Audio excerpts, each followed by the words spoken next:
Hello there, welcome to Jerez, or welcome back if you're just watching our Paddock Uncut, and to the first of the testing notebooks. I thought for the first day we'd have a look at some cars. It's been slightly difficult because they haven't all been on the track at the same time. We've got a Sauber coming in, so let's have a look at the blue and yellow Sauber in its new livery, thanks to Felipe Nasr, even though it's got that sponsor and not many other ones on it, but it's a bit of a departure for Sauber, but they seem to be going well. And really, it's been a story of two groups of people's days here on the first day at Jerez. There's been Mercedes Day, who've done, time of speaking, which is about 3:30 in the afternoon, 115 laps. And there's been everybody else's day. It has just been like that. So Mercedes, in form with Nico Rosberg behind the wheel, have just gone round and round and round. They've been pretty fast, but they've been ultra reliable. And let's not lose perspective. Yes, this is the Mercedes that was ultra reliable and was winning championships at the end of Grand Prix last year. But this is an entirely new car. It's a new engine and it's a new car. So it's very impressive. As we see the Williams go by, and we should see the Mercedes come through in just a minute with a sort of green front wing. They've been doing some aero testing. It's incredibly impressive for a brand new car to go out and do that, and certainly all the engineers that I've spoken to up and down the paddock from other teams have been saying, wow, okay, for a first day in a car. Here we go, there's Rosberg's Mercedes.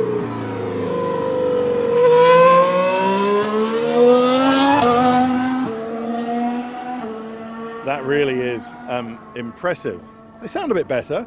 So really what we're looking at is that everybody's just got on top of the massive rule changes from last year, and they're producing the car now that they wish they had at the beginning of last year. Quick notice about people who aren't here, because a bit later on we'll go through once the sun has set and tell you about how everyone's day went. Lotus, they're not here because they only managed to get their car with the new Mercedes engine fired up at 4 a.m. on Sunday morning. And then it left Enstone just after that. So it left Enstone in the early hours of Sunday morning, went to Birmingham Airport, got on a specially chartered cargo plane with all the bits they needed with the car, and flew over to Jerez. We believe it is now at the circuit. We have a look at the Williams again. Oh, a little bit of a lock-up for Valtteri Bottas. And then it'll be ready to go. So, not the ideal start for Lotus. At least they will be here for days 2, 3 and 4, unlike Force India, who I understand were planning to run the 2014 car. You would have known that if you'd watched the Mexico notebooks that we sent you a little bit earlier on in this month. And they were planning to run the 2014 car, but they wanted to what's the best way of saying this? Sell the seat, really, to a young driver who wanted to get some time in a Formula One car in return for a small consideration. But they couldn't find anybody who wanted to buy the seat for the first Jerez test, so they decided not to come. But both Perez and Hulkenberg, Sergio Perez and Nico Hulkenberg, both knew that they weren't going to do this test no matter, even if they had brought the 2014 car here rather than 2015 car here. So didn't really make much difference to them. But that's why Force India aren't here, and of course Caterham and Marussia. You know the story there, although we won't see whether there's any life left in the Manor F1, formerly Marussia. Okay, so let's see if we can see one more car here. I just want to show you something on the Williams, actually. That was a interesting bulge in the engine cover around the Martini logo. Let's see if you can see it when they come through here. Here's Bottas. And what they've done, you have a look at the gearbox towards the back of the car. Very, very tight, isn't it? And they've traded that area where they had some radiators and some cooling area, where they had it actually using an aerodynamic blockage to the back of the car. They've traded that and they put some of those radiators a little higher up in the engine cover, and that's why you see that sort of bulge around there. So it's actually better to move that further up in the car than have it down at the bottom. All right, let's just take one more look at Rosberg on track, getting on the power. And we will reconvene in a moment, me and JD. By the way, sorry if Pete isn't here, but I haven't seen him since Mexico City, actually. It's slightly odd. I left him in a club called Coco Bongos, and I haven't really seen him since. So if you do know where Pete is, if you've seen him, then email us at f1@skysports.com. So me and JD will stop here, and then we'll go and have a look, listen to what everybody else has to say at the end of the day, and continue the notebook a little later on. Well, it's some time later and we're in darkness, and let's start with McLaren, shall we? McLaren Honda, there we go. And well, it's been a difficult day for them. I mean, I think they knew that they were going to get a different day, but we got sort of chapter and verse from Ron Dennis as some Honda engineers are in the paddock here. Konnichiwa. Konbanwa in the evening, and Ron Dennis was talking about this, actually, the sort of integration of the Japanese side of what is now the team into the race team, and he said, there is an issue with language and with translating, and he said, it's inevitable when Honda came back into Formula One. First of all, Ron said that they realised that they'd made a mistake by leaving, and that they would be in Formula One, as Ron Dennis said, quote, forever. And as Eric Boulier comes out, bonsoir.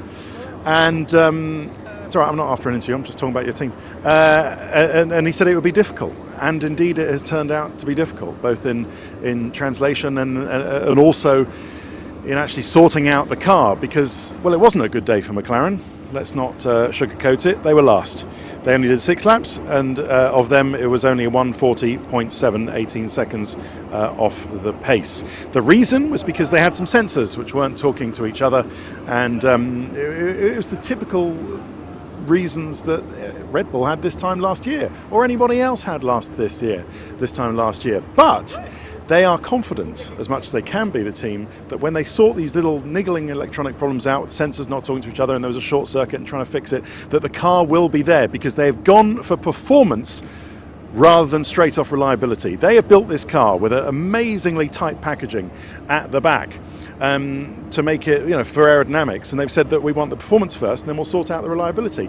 Okay, that's fine, but let's hope that they do indeed sort out the reliability. But they've seen from all their figures on dyno that they do think they have inherent performance in this Honda engine, and they know what to aim for because they had all the information from Mercedes that will see them, get somewhere near podiums and wins as the season develops. Fernando Alonso was quite sanguine about it. When I spoke to him, you probably already heard that.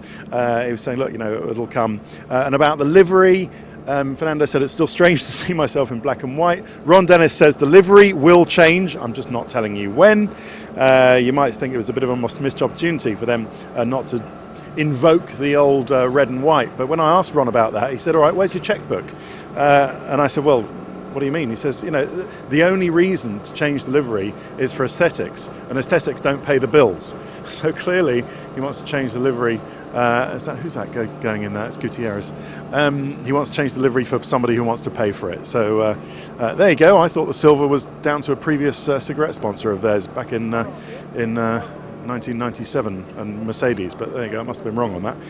Right, let's talk about Ferrari, shall we then? Good day for them. Sebastian Vettel saying it was a good start.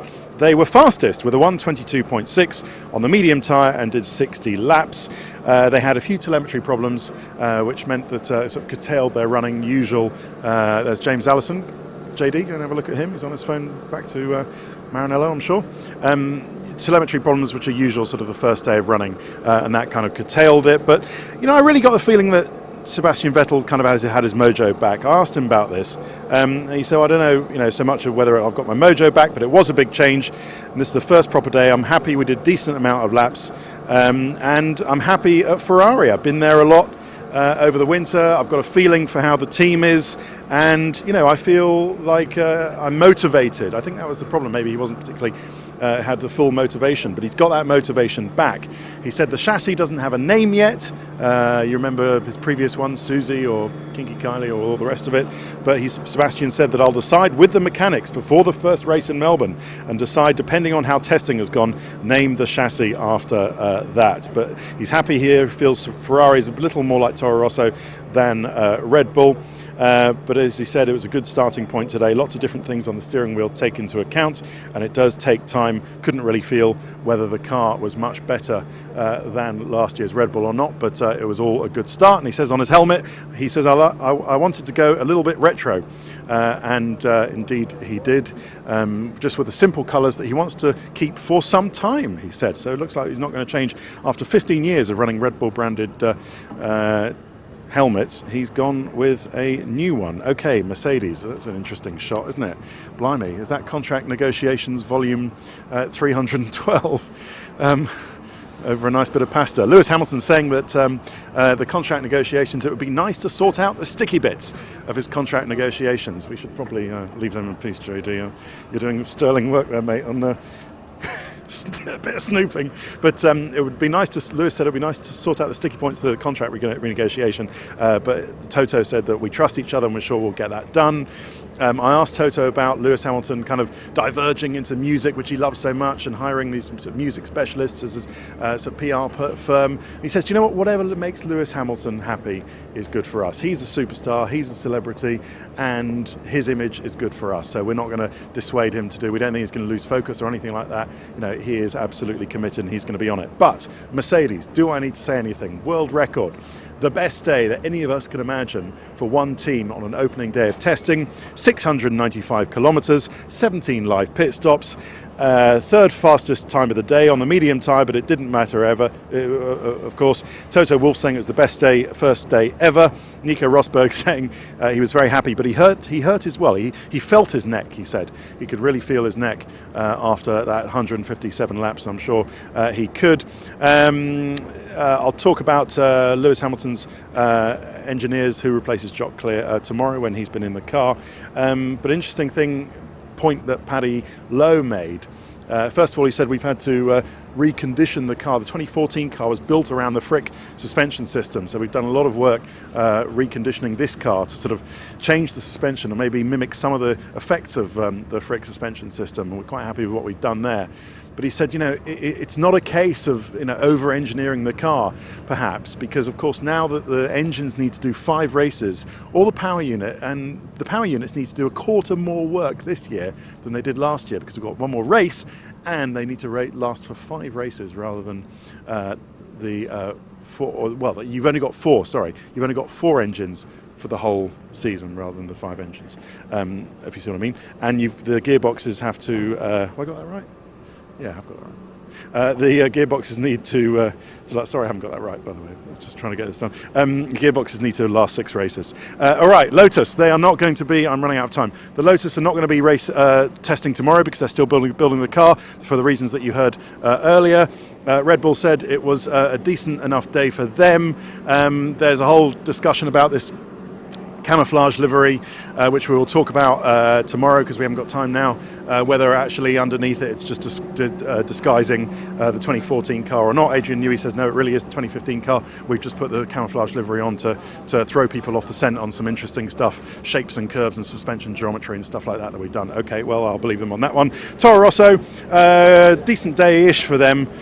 No, it wasn't. Hang on, it was a terrible day. I'm talking about Sauber. 46 laps, slowest apart from Alonso. Carlos Sainz having a little bit of trouble, but we'll talk more about Toro Rosso tomorrow. Sauber, great day for them compared to last year. Valtteri Bottas got out of the car, and Pat Simmons said this as well. He said sometimes, you know, you can instantly tell whether a car is good or not, whether we're going down the right path, and they both believe they are going down the right path. So good day for Williams. And finally, a thought on Sauber. After a nightmare of last year where they didn't score any points at all, they managed the second fastest time today with Marcus Ericsson. I've got it here somewhere.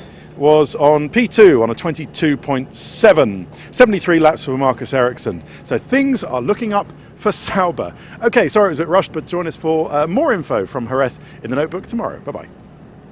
Enjoy